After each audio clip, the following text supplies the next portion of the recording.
Pour étudier l'action de l'Esprit Saint, apportons le plus grand soin à bien saisir et retenir cette vérité, qui nous préservera de deux erreurs. Nous en tenir en révélation de l'Esprit seul sans la parole écrite et vouloir interpréter la parole de Dieu sans le secours de l'Esprit. Examinons la première de ces erreurs, celle de ne vouloir que l'enseignement de l'Esprit sans la parole. Dans la Sainte Trinité, la parole et l'Esprit sont un avec le Père. Il en est de même pour les paroles inspirées de l'Écriture. Le Saint-Esprit a donné un corps aux pensées de Dieu par la parole écrite, et c'est pour nous en révéler le sens et la force qui vient demeurer dans notre cœur. Si vous voulez être rempli de l'Esprit, soyez rempli de la parole. Si vous voulez que la vie divine de l'Esprit se développe en vous, qu'elle acquiert force et puissance dans tout votre être, soyez riche en connaissance de la parole. Si vous voulez que l'Esprit vienne vous rappeler à propos, vous citer avec une divine précision les paroles de Jésus pour répondre à vos besoins, que la parole de Christ demeure en vous.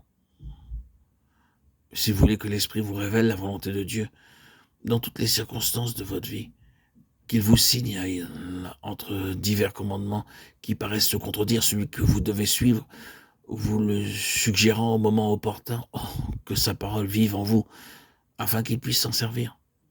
Si vous voulez que la parole éternelle soit votre lumière, il faut que la parole écrite soit gravée dans votre cœur par le Saint-Esprit. Les paroles que je vous dis sont esprit et vie. Recevez-les donc, faites-en provision. C'est par elles que l'Esprit révèle sa présence et sa vie. Comparez Éphésiens 5, 18, 19 avec Colossiens 3, 16. La joyeuse communion chrétienne décrite dans ces deux passages est attribuée dans l'un au fait d'être rempli d'esprit, dans l'autre à celui d'être rempli de la parole. Cherchons donc à posséder également l'esprit et la parole, l'un autant que l'autre. Passons à la seconde erreur, plus commune encore que l'autre.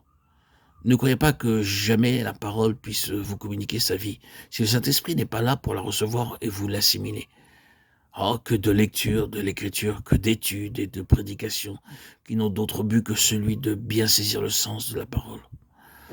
On croit que pourvu qu'on apprenne à connaître exactement ce qu'elle veut dire, il en résultera tout naturellement les grâces qu'on en espère. Il n'en est point ainsi. La parole est une semence, et toute graine contient une partie charnue dans laquelle la vie est cachée. La graine la plus précieuse, la plus parfaite, ne pourra manifester sa vie que si elle est exposée aux influences convenables du sol, de chaleur, de l'humidité. Nous aussi, nous pouvons saisir avec intelligence et sérieux la parole et les doctrines de l'Écriture et pourtant n'en guère connaître la vie et la puissance. Nous avons besoin de nous rappeler et de rappeler sans cesse à l'Église que les Écritures écrites jadis par de saints hommes sous l'influence du Saint-Esprit ne peuvent être comprises aujourd'hui que par de saints hommes enseignés par le même Esprit. Les paroles que je vous dis sont esprit et vie. Pour les saisir, pour se les assimiler, la chair ne sert de rien. C'est l'esprit qui vivifie. L'esprit de vie qui demeure en nous. C'est là ce que nous enseigne l'histoire des Juifs du temps de Christ.